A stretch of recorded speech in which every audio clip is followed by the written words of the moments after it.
လုပ်ငန်းခွင်မှာဝန်ထမ်းတွေတယောက်နဲ့တယောက်အချိတ်ဆက်မမိလို့လုပ်ငန်းခွင်မှာပြဿနာတွေကြုံနေရတဲ့သူတွေရှိလား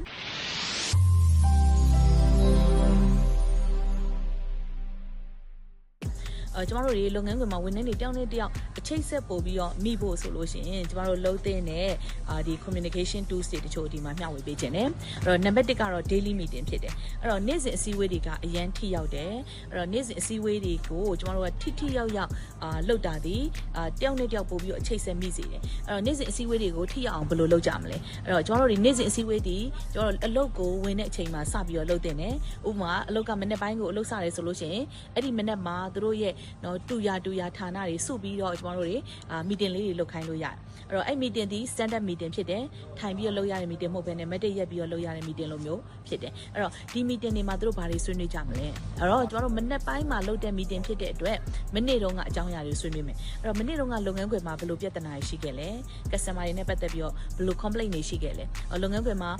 ဒီ delivery တွေနဲ့ပတ်သက်ပြီးဘယ်လိုပြဿနာတွေရှိခဲ့လဲဥပမာကျမတို့ရဲ့ product တွေနဲ့ပတ်သက်ပြီးတော့ဘယ်လိုမျိုးပြဿနာတွေရှိခဲ့လဲအဲ့တော့ဒါတွေကိုကျမတို့တွေလုပ်ငန်းခွင်မှာဆွေးနွေးမယ်အဓိကဒီပြဿနာတွေကိုကျမတို့ကဘယ်လိုမျိုးဖြေရှင်းကြမလဲနောက်တစ်ချိန်အလားတူပြဿနာတွေမဖြစ်အောင်ဘယ်လိုဖြေရှင်းကြမလဲဆိုတာကိုအတူတူဆွေးနွေးတိုင်ပင်ခိုင်းတာဖြစ်တယ်အဲ့တော့ဒီလိုမျိုးအတူတူဆွေးနွေးတိုင်ပင်နဲ့ပြဿနာတွေကိုဒီအဖွဲ့တွေကသူတို့ဟာသူတို့ဖြေရှင်းနဲ့ပြဿနာတစ်လေးတွေကိုဖြေရှင်းပြီးသားဖြစ်သွားတယ်ဒါကြောင့်နံပါတ်1ကတော့ daily meeting တွေကိုမဖြစ်မနေလုပ်ဖို့လိုအပ်တယ်အဲ့တော့ daily meeting တွေကိုကျမတို့လုပ်တဲ့အခါမှာထိရောက်လုပ်ဖို့လိုတယ်အဲ့တော့နေ့တိုင်းမှာ daily meeting ကိုမဖြစ်မနေလုပ်မယ်အဲ့တော့ daily meeting လုပ်တဲ့အခါမှာအရေးကြီးတာတစ်ချက်ရှိတယ်အဲ့ဒါကဘာလဲဆိုတော့သူ့ရဲ့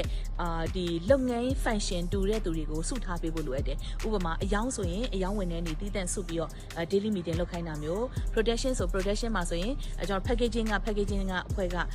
လုပ်တာမျိုးဥပမာဒီ delivery team ဆို delivery team ကနေပြီးတော့စုပြီးတော့ meeting လုပ်တာမျိုးဒါမျိုးတွေလုပ်လို့ရတယ်အဲ့တော့ကိုယ့်ရဲ့လုပ်ငန်းမှာဝန်ထမ်းအရင်နေနေတယ်ဆိုရင်တော့ကျွန်တော်တို့ဒီအဖွဲ့တွေစုပြီးတော့ meeting လုပ်ခိုင်းတာမျိုးအဲ့တော့သဘောကမနေ့ကတည်းကကျွန်တော်လုပ်ငန်းမစခင်ကတည်းက